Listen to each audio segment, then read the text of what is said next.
G'day everyone, what is going on? It is your favorite producer from Down Under, Jin, back with another video. And in this one, I'm going to be showing you guys how I made an intro for the Netflix series Confessions with a Killer, the John Wayne Gacy tapes inside of FL Studio. But yeah, if you are new here, would greatly appreciate it if you do punch that subscribe button for me. And while you're at it, you might as well flick that little bell so you get notified every single time that I upload a video. Friendly reminder that I do stream live over on Twitch as well. If you do want to catch up with the shenanigans, which has been a lot of Summoner's War, and also eating hot chips and taking a shot of hot sauce every single time someone subs, would greatly appreciate it if you follow me over there as well. But yeah, with that being said, let's get into FL Studio and let's deconstruct this intro. Okay, so here we are inside of FL Studio, and as you can see, not much is happening with this. We have 4 instances of serum and 1 sound effect. Now, I was watching a lot of horror movies such as Friday the 13th, John Carpenter's Halloween, or even the Saw franchise, and I kind of picked up something while I was listening to some of the scores. They're really repetitive, so keeping that one in mind, I wanted to go for that exact same sort of style for this intro, Confessions with a Serial Killer, the John Wayne Gacy tapes. Now, to begin with, I wanted a swell into the main melody.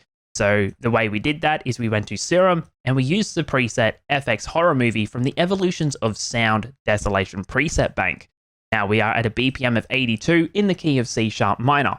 Now for this one, we use C sharp over 3 octaves. We have this C sharp 6, this 5, and this 4. And this is what this sound sounds like.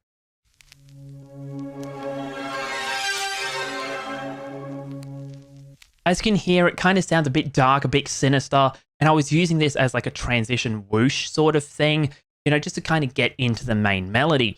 Going on to the effects with this one, really simple, 2 EQs where the first one we're getting rid of some of the lows and some of the highs, and with the second one we're cutting out even more of the lows and a little bit more of the highs. Keeping it really simple, really bare bones.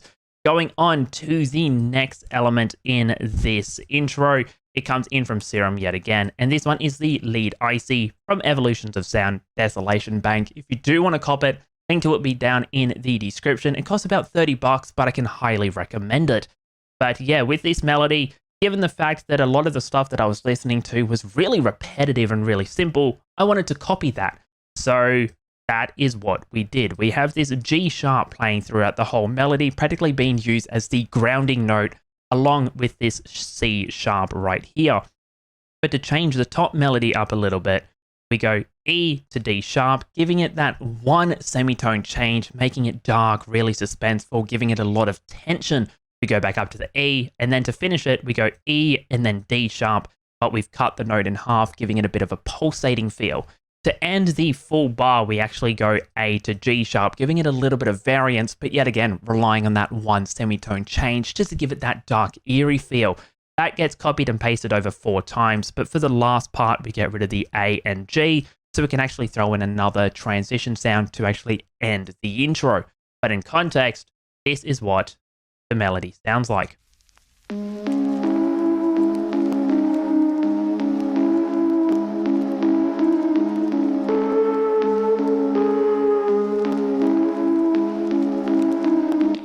As you can hear, really simple, really dark as well. It kind of, you know, gives it that eerie tension, like you're in hell, something evil is about to happen, like someone's about to pass, you know, turn the corner, and you're just going to be there staring face to face with your worst nightmare. And that's what I really wanted to go with that one. The next element though, the effects that come in with this sound, yet again, it's kind of a little bit complicated, but not really. We have a Valhalla Vintage Verb come in where the mix is on 24.2%, pre-delay is 0, decay 2.12 seconds, low cut at 220 hertz, getting rid of the reverb on the really low end. An EQ comes in where we're getting rid of all of the low end, like a really decent amount of it. And RC20 comes in where we're using the Vinyl 1 preset, nothing has been changed. Another EQ comes in where we're getting rid of some of the low end yet again and some of the high because RC20 kind of re-added that high end and we didn't want that.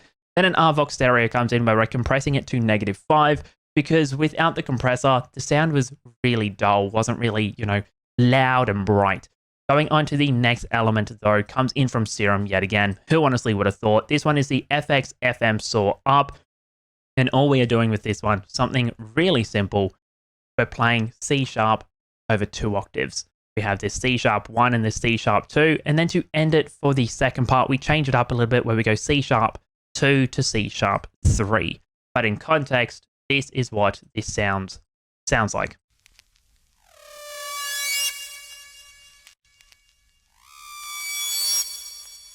We have one really low and then really high, kind of giving it a little bit of variance yet again, but this is being used as another transition sound. We're transitioning from one thing into another. Now the effects with this one though, really simple. We just have an EQ where we're getting rid of all of the low end. The last element that comes in from Serum is one of my personal favorites, and this one is the Analog Mafia bass. Now this one comes in from a preset bank of my own. And if you do want to cop that one, link to that will be in the description, but you can download this preset and a whole bunch of others completely for free as a little bit of a teaser of what the full pack sounds like. Now with this, we just did a really simple bass pattern for the end of the intro. You know, we just have the melody going, and then at the end, as you heard at the beginning of this video, the bass comes in just to kind of glue everything together, and we work our way up the progression where we have this C#, and it goes up to the E, then it goes to the F#, and then it goes back down to the E, kind of gluing it all together. It works really well with the melody as well.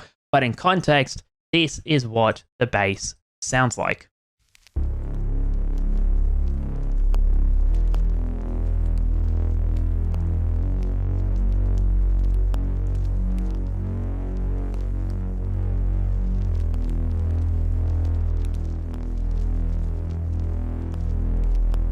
You know, really dark, really grimy, but it's something I really liked about this bass. The effects with this one, we just have a Valhalla vintage verb. The mix is on 60, decay 2.37, pre-delay 0, low cut on 430. That one is being automated, as you can see right here. Valhalla vintage verb mix level, it comes on as the last note is ending. Same with the filter cutoff as well. That one is actually coming on, but everything gets routed to insert 6. Where we do have a sound shifter. Now I was kind of fiddling around with the sound shifter trying to figure out where it sounded good, but decided at the end of it that where it originally was in C# minor was really dark, really grimy, and that's where we wanted to keep it. The last sounds that come in though with this intro are these 2 click sound effects.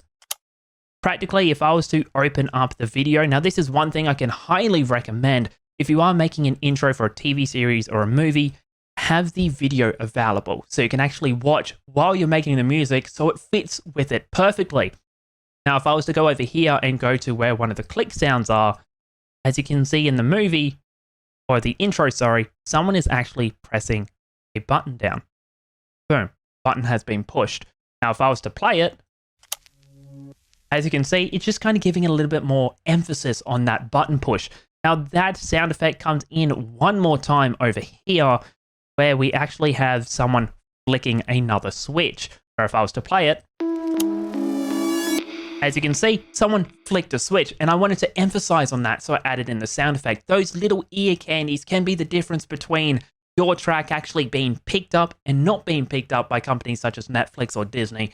You know, it's something I can highly recommend.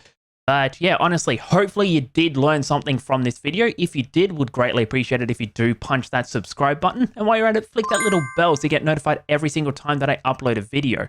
Friendly reminder again that I do stream live over on Twitch. So if you do want to catch up with the shenanigans over there, would greatly appreciate it if you follow me over there as well. But with that being said, thank you so much for watching, and I'll catch you all next week for another video.